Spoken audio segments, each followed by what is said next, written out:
Hello guys, क्या हाल चाल सबके। कल हम लोगों ने प्रोग्रामिंग को लेकर के चर्चा करी थी कि प्रोग्रामिंग क्या है और हाई लेवल लैंग्वेजेस क्या होती हैं या प्रोग्रामिंग लैंग्वेजेस क्या होती हैं और प्रोग्रामिंग लैंग्वेज का यूज करके क्या क्या चीज़ें डेवलप करी जाती हैं। इनको लेकर के कल का डिस्कशन हुआ था। आज हम लोग ये चीज़ डिस्कस करेंगे कि प्रोग्रामिंग जब करी जाती है तो किन किन स्टेप्स को फॉलो किया जाता है जिसके तहत हम एक प्रोग्राम को डेवलप कर पाते हैं। तो प्रोग्रामिंग क्या है, जैसे कि प्रोग्रामिंग हम लोगों ने जाना कि अगर कोई प्रॉब्लम है उस प्रॉब्लम को कोई सल्यूशन डेवलप करना है। मतलब एक प्रॉब्लम होगी आपके पास और उसका एक सल्यूशन होगा, लेकिन जो सल्यूशन होगा वो कुछ स्टेप्स में हो सकता है। इसका मतलब कई स्टेप को फॉलो करना पड़ता है तब जा कर के एक सल्यूशन पूरा होता है।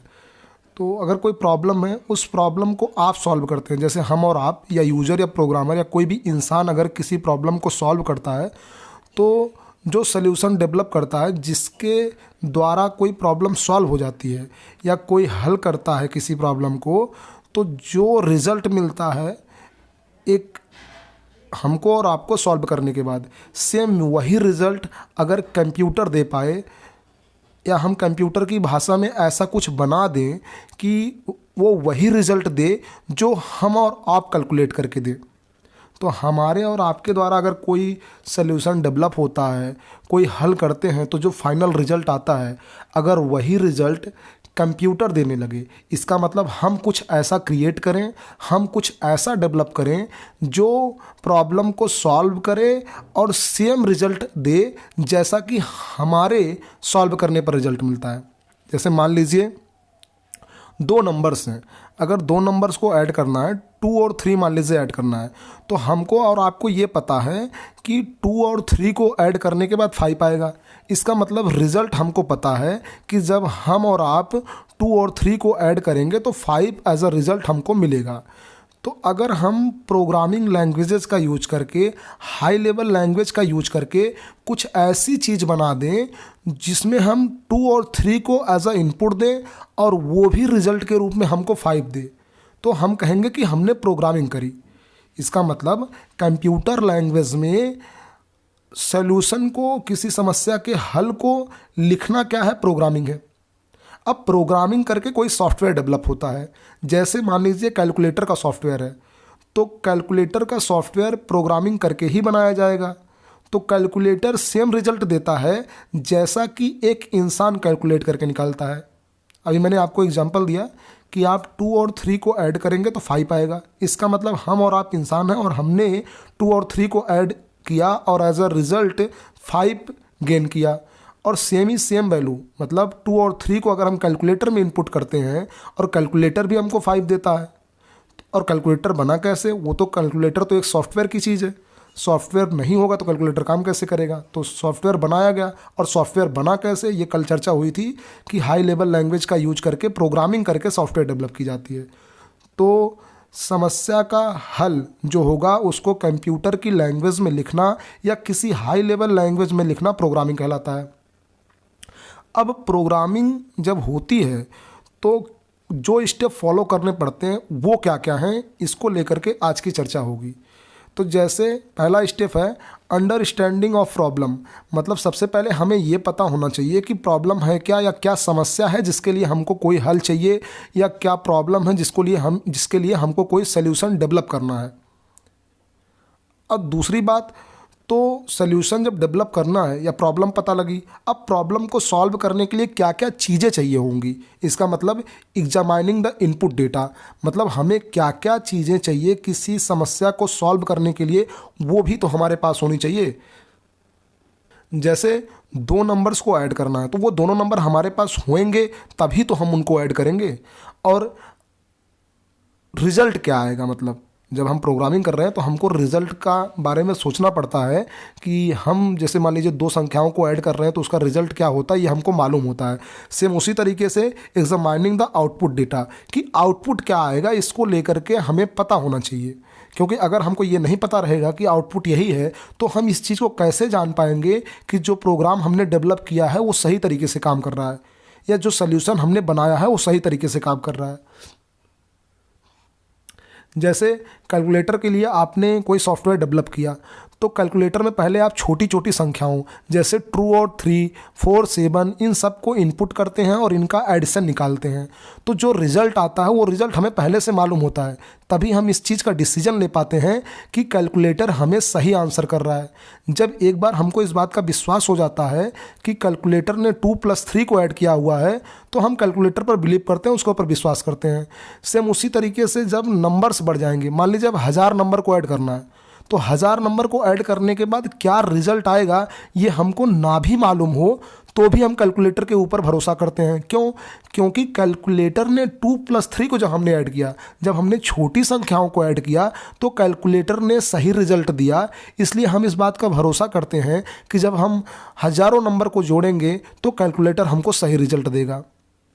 तीसरी बात होती है कि जब हम एल्गोरिदम डेवलप करना। एल्गोरिदम क्या है, अभी इसको लेकर के आगे चर्चा होगी।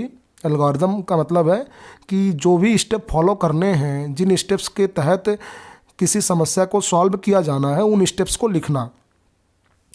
अब प्रिपेयरिंग फ्लो चार्ट। अब फ्लो चार्ट बनाने का मतलब ये होता है जो भी स्टेप फॉलो करने हैं उनको पिक्टोरियल वे में रिप्रेजेंट करना। इसका मतलब एल्गोरिदम का चित्रीय निरूपण कह सकते हैं, या एक कह सकते हैं कि pictorial representation of algorithm flow chart कहलाता है। मतलब कि pictorial representation of algorithm is known as flow chart. अगर कोई, पहले तो हमको ये पता लगा कि एल्गोरिदम क्या है, वो स्टेप्स जिनके तहत कोई समस्या सॉल्व की जानी है, मतलब हल का, किसी चीज़ का हल निकालने में जो जो स्टेप फॉलो करने हैं उनको लिखना एल्गोरिदम है। अब फ्लो चार्ट उन स्टेप्स का पिक्टोरियल रिप्रेजेंटेशन क्या है, फ्लो चार्ट है। आगे जब हम फ्लो चार्ट बन जाता है तो आगे का काम होता है प्रोग्रामिंग करना। अब मेन प्रोग्रामिंग के हिसाब से यहाँ से स्टार्ट है, राइटिंग एक्चुअल एल्गोरिदम। इसका मतलब राइटिंग एक्चुअल प्रोग्राम होना चाहिए। राइटिंग एक्चुअल प्रोग्राम का मतलब अब हम हाई लेवल का लैंग्वेज का यूज करेंगे। जैसे हमको सी में प्रोग्राम डेवलप करना है, तो अब यहाँ से हम सी का प्रोग्राम लिखना चालू करेंगे। सी का प्रोग्राम लिखने के लिए कैसे कैसे लिखना है, ये चीज़ एल्गोरिदम कहलाती है। तो हाई लेवल लैंग्वेज का यूज करके हम रियल प्रोग्राम या एक्चुअल प्रोग्राम लिखते हैं। अब जब प्रोग्राम लिख लिया जाता है, कोई प्रोग्राम पूरा हो गया, प्रोग्राम लिखने के बाद उस प्रोग्राम का टेस्टिंग किया जाता है। टेस्टिंग होती कैसे है?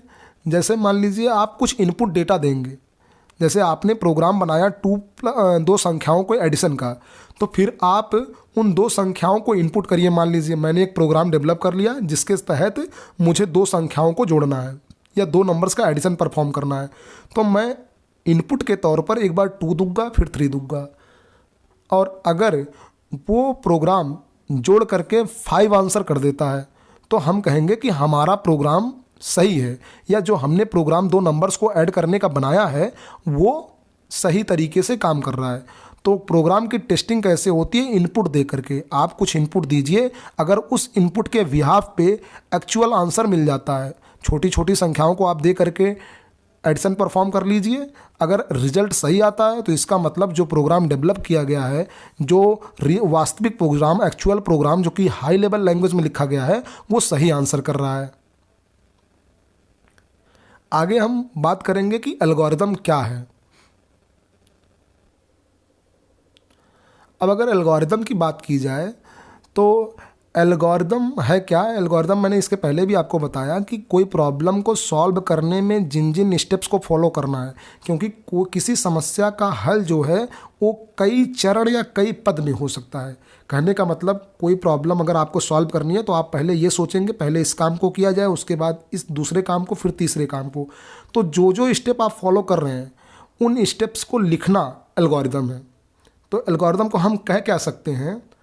a set of rules or instructions that step by step define how a work is to be executed upon in order to get the expected result।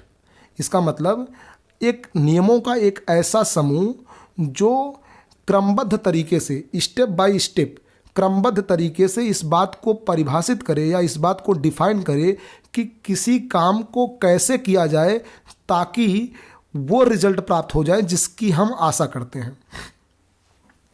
तो इस बात को अगर आप ध्यान से पढ़ेंगे तो समझ में आएगा। A step of rules are a set of rules are instructions मतलब नियमों का एक ऐसा समूह या इंस्ट्रक्शंस का एक ऐसा समूह जो कि स्टेप बाय स्टेप क्रमबद्ध तरीके से इस बात को परिभाषित करता है, डिफाइन करता है, how a work is to be executed, कि किसी काम को कैसे किया जाए, so that we can get expected result, ताकि हम जिस रिजल्ट की आशा करते हैं वो रिजल्ट हमको मिल जाए। तो आप समझ गए होंगे कि एल्गोरिदम क्या है। मतलब ऐसे रूल्स का सेट, ऐसे नियमों का स्टेप बाय स्टेप सेट जो हमको बताता है कि आप किसी काम को कैसे करें ताकि आप जिस रिजल्ट को या जिस रिजल्ट की आप आशा करते हैं वो रिजल्ट आप पा सकें, तो उसको बोला जाता है एल्गोरिदम। या एल्गोरिदम को हम ये कह सकते हैं कि किसी कार्य को करने के लिए विशेष क्रम में लिखे गए आदेशों या नियमों का समूह होता है। किसी कार्य को करने के लिए लिखे गए आदेशों या नियमों का समूह होता है एल्गोरिदम। जैसे अब किसी कार्य को करना मतलब किसी समस्या को सॉल्व करना, तो किसी समस्या को सॉल्व करने के कुछ नियम होंगे, उन नियमों को लिखना क्या है एल्गोरिदम। जैसे आपको सबसे पहले मिलता है इनपुट डेटा, आपको मिल गया इनपुट डेटा। इनपुट डेटा मिलने के बाद आप कुछ सेट ऑफ रूल्स को अप्लाई करते हैं ताकि आपको आउटपुट मिल जाए। तो जिन सेट ऑफ रूल्स या जिन नियमों को आप अप्लाई करते हैं या जिन नियमों के समूह को आप अप्लाई करते हैं किसी रिजल्ट को पाने में, उसको बोला जाता है algorithm. Set of rules to obtain the expected output, मतलब जिस आउटपुट की या जिस रिजल्ट की आप आशा करते हैं वो मिल जाए फ्रॉम द गिवन इनपुट। मतलब जैसे गिवन इनपुट क्या होगा, इनपुट इज अ डेटा, मतलब डेटा को जिस डेटा को जैसे 2 और 3 को आप इनपुट करते हैं और आपको 5 मिल जाता है, तो आपका बनाया गया प्रोग्राम सही है। इसका मतलब हम इनपुट देंगे, इनपुट के ऊपर कुछ सेट ऑफ रूल्स लगाएंगे और उसके बाद क्या होगा, आउटपुट मिलेगा। तो इन्हीं सेट ऑफ रूल्स के आधार पर ही कोई चीज़ प्रोसेस होती है। मतलब अगर 2 संख्याओं को जोड़ना तो ये मुझे पता है कि उनके बीच में एडिशन ऑपरेशन परफॉर्म करना है। तो जो जो काम करने हैं उनको स्टेप बाय स्टेप लिखना क्या है, एल्गोरिदम। सबसे पहले आपको इनपुट मिलेगा, कुछ उस पर आप कुछ ना कुछ प्रोसेस करेंगे, कुछ ना कुछ नियम अप्लाई करेंगे। नियम अप्लाई करने के बाद एक सल्यूशन निकलेगा, उस सल्यूशन को क्या बोलते हैं आप, आउटपुट बोलते हैं।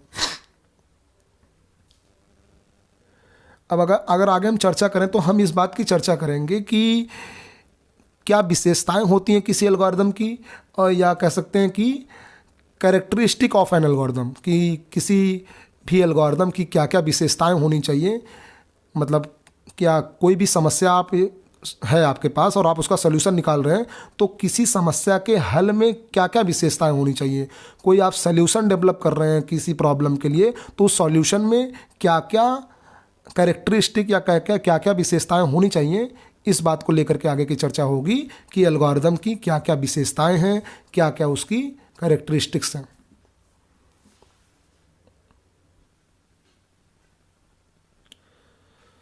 तो एल्गोरिदम की बात हो गई कि एल्गोरिदम क्या है, हर एक स्टेप को लिखना जिसके तहत कोई समस्या सॉल्व की जानी है।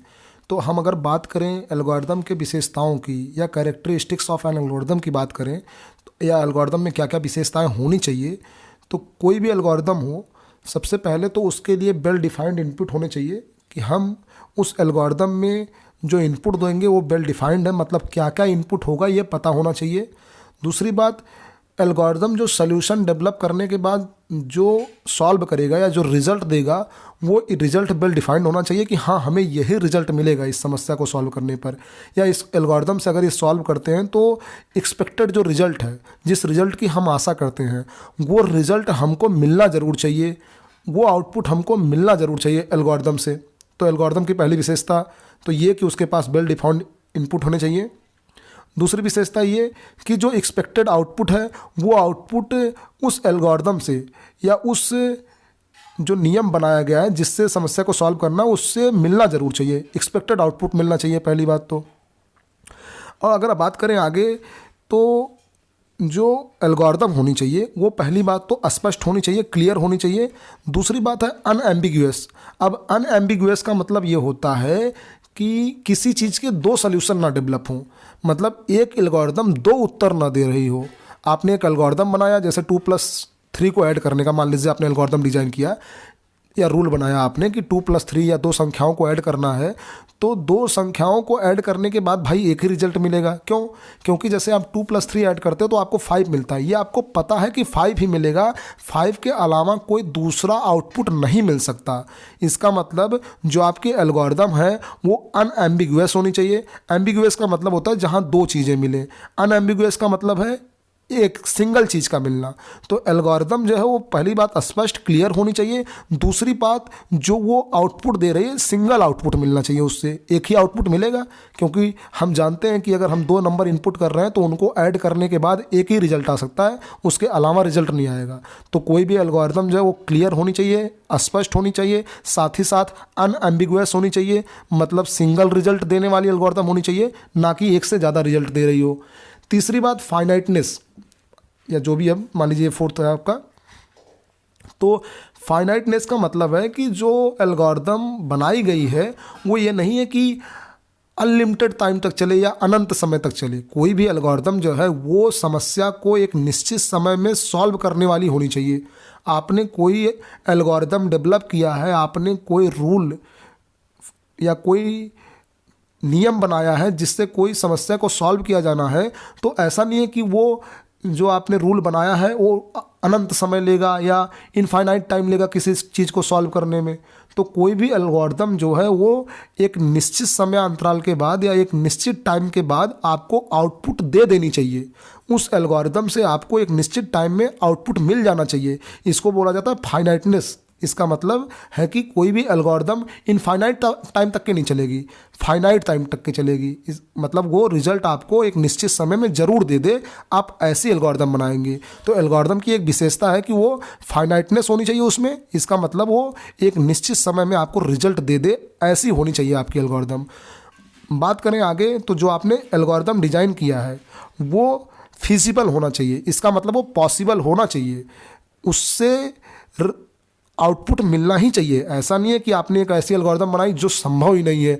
इसका मतलब उसको, उस एल्गोरिदम को देख करके या उस एल्गोरिदम के आधार पर प्रोग्राम डेवलप ही नहीं किया जा सकता, ऐसा नहीं होना चाहिए। आपने जो एल्गोरिदम डेवलप करी है, जो एल्गोरिदम बनाया है, उससे रिजल्ट का मिलना संभव होना चाहिए। इसलिए हम कहते हैं कि एल्गोरिदम फिजिबल होनी चाहिए, एल्गोरिदम संभव जरूर होनी चाहिए। फिजिबल का मतलब होता है पॉसिबल होना या संभव होना।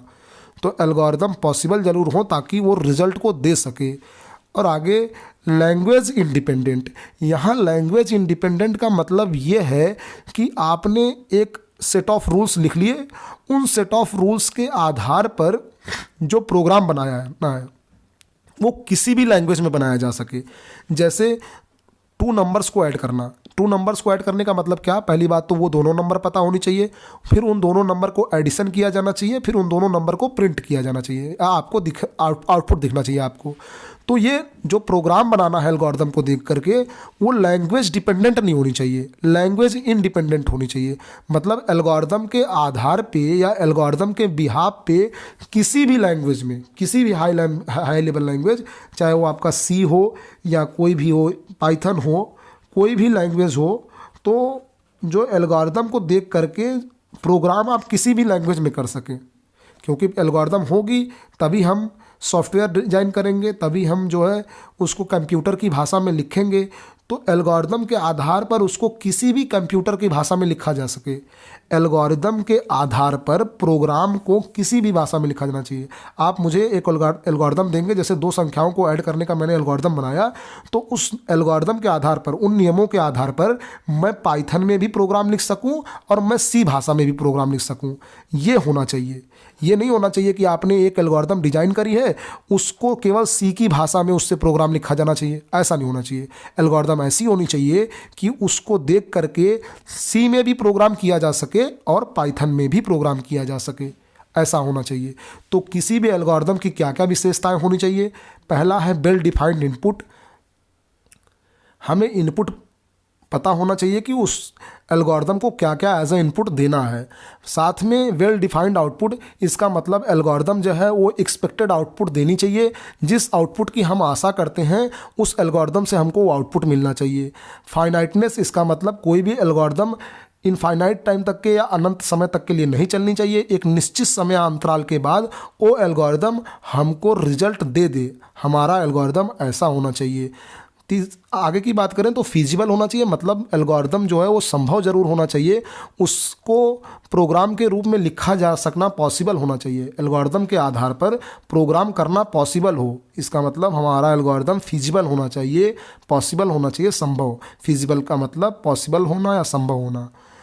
आगे एल्गोरिदम क्लियर होनी चाहिए, इसका मतलब एल्गोरिदम स्पष्ट होनी चाहिए। अनएम्बिगुअस का मतलब होता है सिंगल रिजल्ट दे, मतलब आपको 7 और 6 अगर ऐड करना है तो आपको ये पता होना चाहिए कि 13 मिलेगा, तो एक ही 13 एक यूनिक रिजल्ट है।